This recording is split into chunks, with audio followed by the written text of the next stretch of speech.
제게는 가족보다 더 가깝다고 생각했고 제 인생이 끝날 때까지 평생 함께 할 줄 알았던 친구가 있습니다. 하지만 그런 친구에게 저는 결국 배신을 당하고 말았습니다. 친구와 저는 흔히 말하는 어릴 적부터의 친구 사이는 아니었지만 그 누구보다도 서로를 가장 잘 알고 가까웠다고 생각했고 또 의지했었던 사이였죠. 우선 저는 30대 초반이며 서울 토박이로 생활을 하고 있습니다. 그 친구를 처음 알게 된 지도 벌써 10년이 훌쩍 넘은 얘기죠. 친구를 처음 알게 되었을 때는 대학교 때 시절 알게 되었습니다. 처음 대학교를 가는 날 마치 학창 시절처럼 낯선 사람들이 가득했죠. 그런데 제 옆자리에 앉았었던 그 친구는 제게 먼저 말을 건넸습니다. 자신은 어릴 때부터 제주도에서 자라서 낯선 환경이라 저에게 잘 부탁한다고 하더라고요. 근데 저도 서울에 살았을 뿐이지 여기 있는 모든 게 다 낯설고 부담스러운데 이런 부탁을 하니 뭔가 부담스럽긴 했지만 반갑기는 하더라고요. 근데 그 친구의 성격은 그렇게 타고난 사람이었죠. 처음 보는 사람에게도 아무렇지 않게 다가가는 그런 성격의 친구였습니다.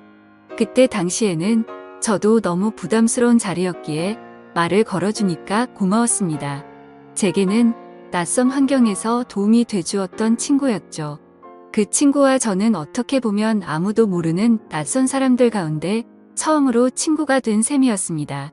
그래서 같이 많은 시간을 함께 붙어 다녔고 결국 동아리까지 같이 들어가게 되었습니다. 지금은 그렇지 않겠지만 제가 대학교 생활을 할 때만 해도 특정 동아리는 마치 군대 마냥 군기가 엄청 강했습니다.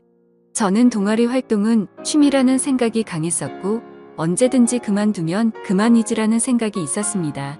하지만 그때 당시 제가 그 동아리에 들어가게 된 이유가 있었죠.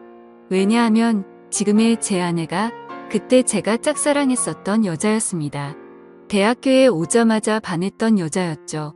저희 학과 특성상 대부분 남자들이어서 그런지는 모르겠지만 제 아내는 그때 당시에 몇 명 안 되는 여자들 중에서도 아주 인기가 많았죠. 지금에서야 하는 말이지만 저 말고도 고백을 많이 받았다고 했던 걸 들었습니다. 아무쪼록 저는 신입생 환영회에서 제 아내를 처음 만나게 되었고 예쁜 외모에 밝고 털털한 성격에 첫눈에 반하게 되었습니다. 그래서 가까이 지내고 싶었고 매일같이 보고 싶었죠. 하지만 평상시에 마주치고 싶어도 잘 보이지가 않더라고요. 그래서 저는 도대체 왜 잘 보이지가 않나 싶어서 원인을 찾아봤습니다. 알고 보니 제 아내는 학과 생활보다도 동아리에 더 뜻이 깊었던 건지 수업 시간 외에는 늘 동아리에 있더라고요. 그래서 잘 보이지 않는 이유가 동아리 때문이란 걸 알게 된 후로 저는 그 동아리에 가입을 하게 되었습니다. 근데 제 친구도 제가 가입한 동아리를 따라서 가입하더라고요.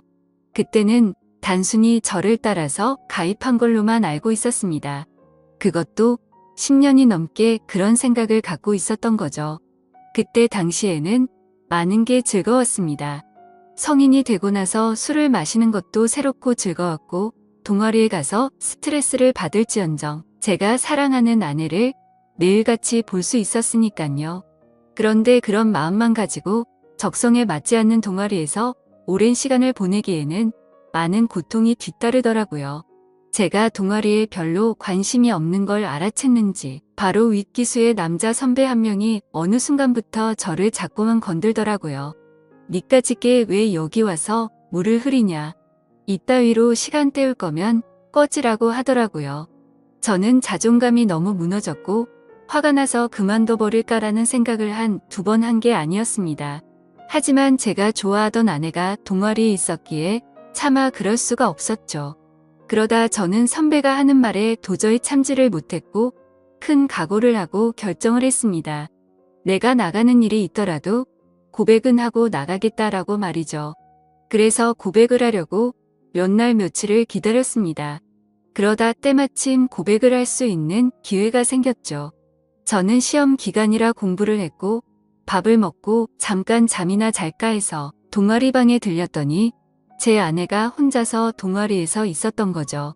그래서 저는 무조건 오늘 고백을 해야 하는 기회이구나 싶었고 제 진심을 담아서 고백을 하게 되었습니다. 하지만 그 말을 듣던 곧장 아내는 장난치지 말라며 저의 고백을 거절했었죠.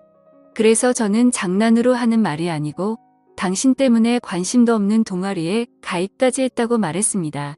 그러자 아주 오랫동안 깊은 생각에 잠겨서 고민을 하더라고요.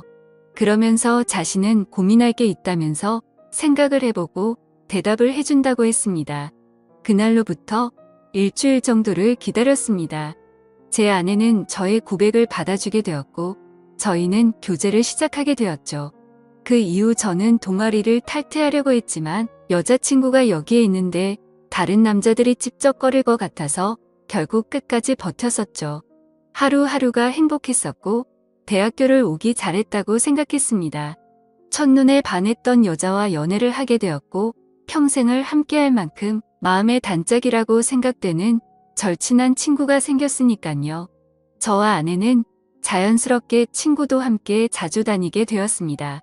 그러다 결국 저는 군대를 가게 되었고 친구는 미국에서 출생만 한 미국 시민권자였기에 군대를 면제받게 되었죠.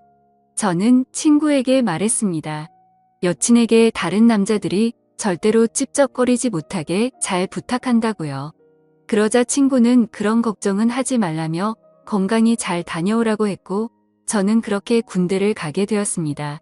제 아내에게는 정말 미안하고 고마웠습니다. 서로 만나게 된 지 1년밖에 안 됐을 때 혼자 내버려 두고 가야 했기 때문이죠. 그리고 2년을 한결같은 마음으로 기다려주는 모습에 제가 평생 책임을 져야겠다 생각을 했습니다. 그렇게 저와 아내는 군대를 다녀온 시간을 포함해서 5년이라는 길다면 긴 시간 동안 교제를 하게 되었고 곧바로 결혼을 하게 되었습니다. 그리고 나서 제 친구는 제가 결혼을 한 뒤로 자신의 고향인 제주도로 다시 돌아가게 되었죠. 친구는 제주도로 돌아가게 된 후에 부모님의 지원을 받아서 해양 레저숍을 운영하더라고요. 그렇게 사업을 성공적으로 이룬 친구는 젊은 나이에 억대가 넘는 연봉으로 성공한 삶을 이루었고 저는 그저 그런 평범한 직장에 취직을 하게 되었습니다.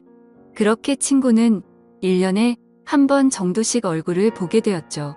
하지만 너무 친했던 친구라서 아주 오랜만에 보더라도 어제 만난 듯이 전혀 거리낌이 없었고 저희는 늘 그렇듯 우정을 다져가고 있었습니다. 그러다 얼마 전 친구는 이번에 비즈니스상 미팅이 있어서 서울로 온다고 하더라고요. 반가운 마음에 아내의 허락도 구하지 못한 채 저희 집으로 꼭 오라고 말했습니다. 막상 말하고 나서 끊고 나니 아차 싶더라고요. 그래서 아내에게 어렵게 말을 했죠. 성원이가 다음 주에 서울 올라와서 집으로 오라고 했는데 괜찮아? 라고 하자 아내는 잠깐 멈칫하더니 그럼 괜찮지라고 대답을 하더라고요. 저는 아내가 이해를 해주어서 다행이구나 싶었습니다. 며칠이 지난 뒤 친구는 서울로 올라오게 되었고 일을 마치고 저희 집으로 찾아왔습니다.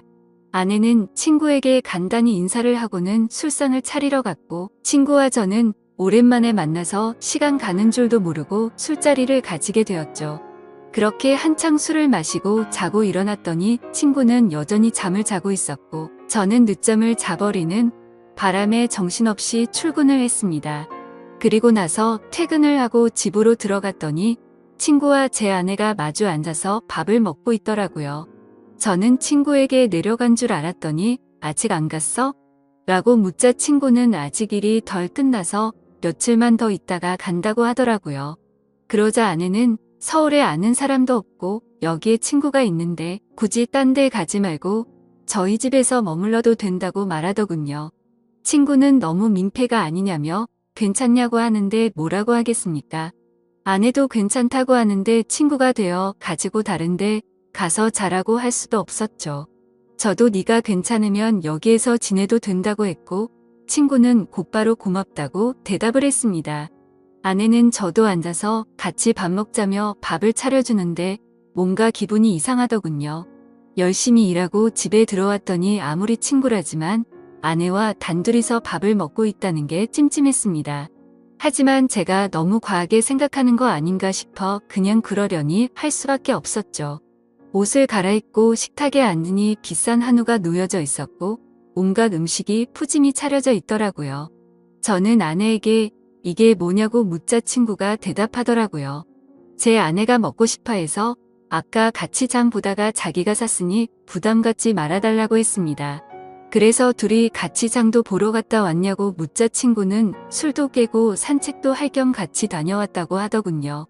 아무리 친한 친구라도 그렇지 이건 아니다 싶었고 그때부터는 기분이 좋지가 않았습니다. 그리고는 그날은 평소에 술은 입에도 대지 않던 아내도 합세하여 셋이서 술을 마시게 되었죠. 어느 정도 술이 들어가자 갑자기 아내는 친구에게 온갖 칭찬을 하더군요. 어떻게 너는 나이가 먹어도 아직도 예전 그 모습 그대로냐며 섬에 살아서 그런지 피부도 까무잡잡한 게 왜 이렇게 몸이 좋냐며 묻더라고요. 그러자 친구는 만져볼래? 하면서 힘을 주더니 그걸 또 만져보고 아내는 좋다고 웃더라고요. 그때부터는 그냥 기분이 더러웠습니다. 남편을 옆에 두고 이것들이 무슨 짓거리인가 싶었죠. 저는 조용히 술만 마셔댔고 친구와 아내는 약간은 제 눈치를 본 건지 화제거리를 돌리더군요. 아내는 친구에게 요즘 경기도 안 좋을 텐데 제주도에도 피해가 크지 않냐며 물었고 친구는 자신이 하는 사업은 관광지 특혜를 받아서 그런지 크게 영향을 받지 않아 딱히 문제가 없다고 하더라고요. 그러면서 다음에 저와 같이 여행을 오면 풀코스로 관광을 시켜준다고 하더니 다른 거 걱정 말고 비행기만 타고 넘어오라며 말하더군요. 아내는 그 말에 좋다고 싱글벙글 웃는데 그때 저는 할 말이 없었습니다. 사실 아내에게 미안한 일이 있었던지라 거기다 대고 제가 뭐라고 말도 못했었죠. 결혼하고 얼마 지나지 않은 시점에 저는 지인의 권유에 투자를 하게 되었고 결국에는 사기를 당했습니다. 그때는 아내에게 조금 더 안락한 삶을 살게 해주고 싶은 마음에 과감히 투자를 했지만 오히려 빚더미에 안게 만들어서 생활을 더 힘들게 만들어버렸죠.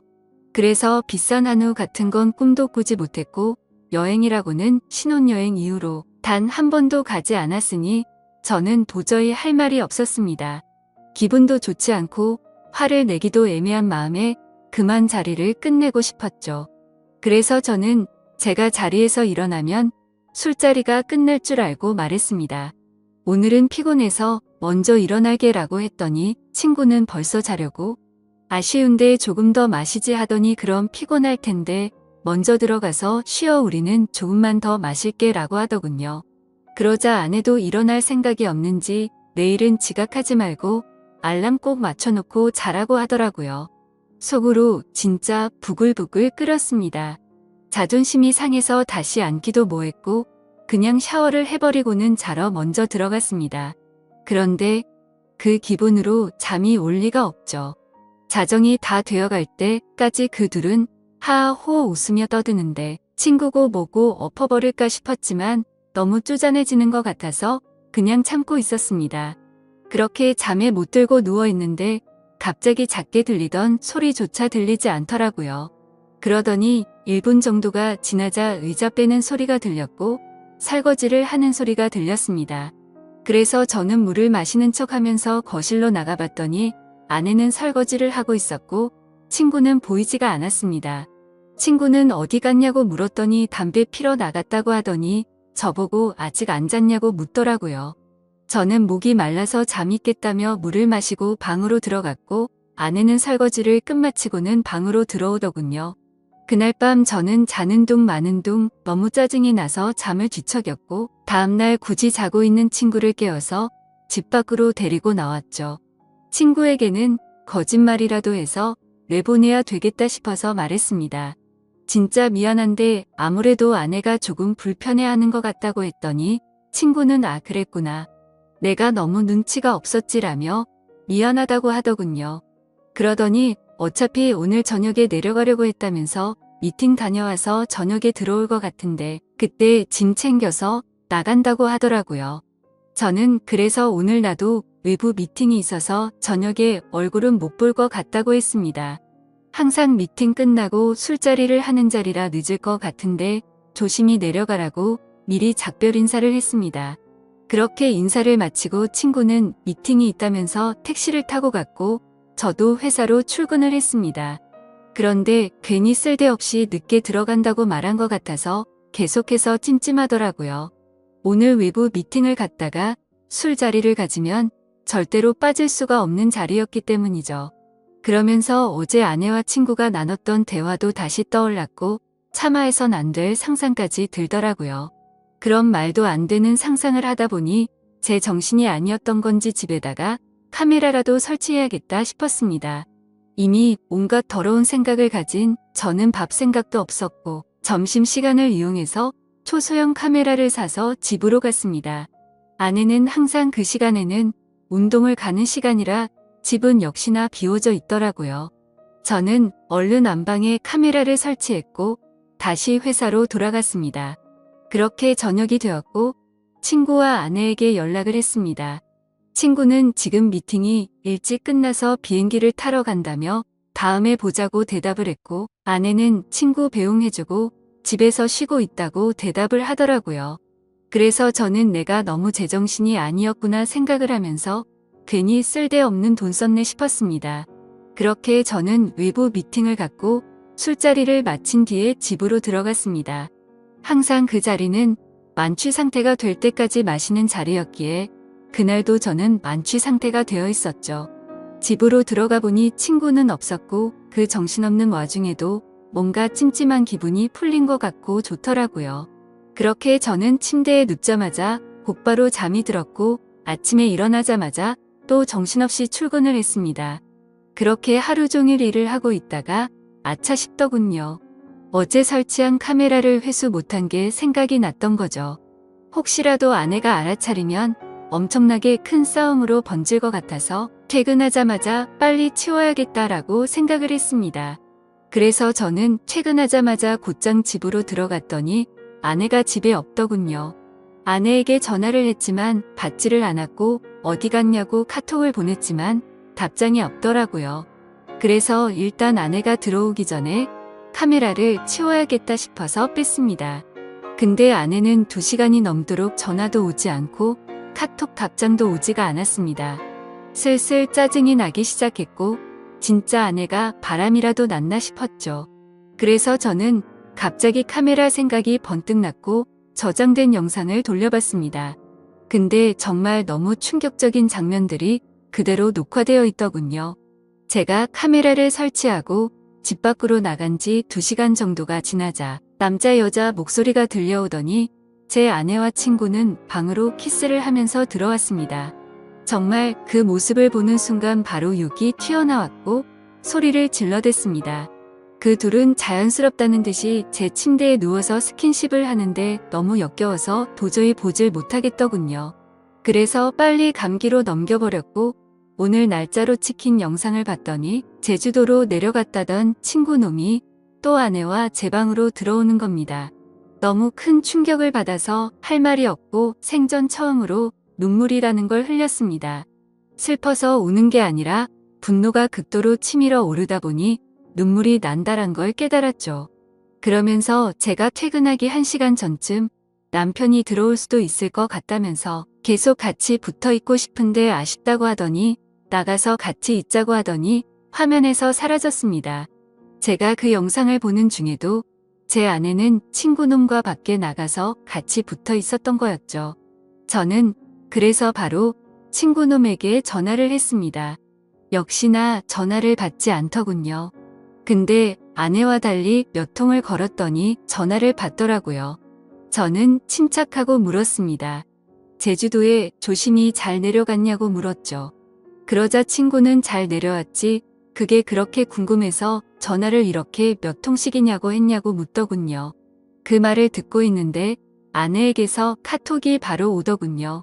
친구랑 오랜만에 만나서 영화를 보고 있다고 거짓말을 아주 자연스럽게 하더라고요.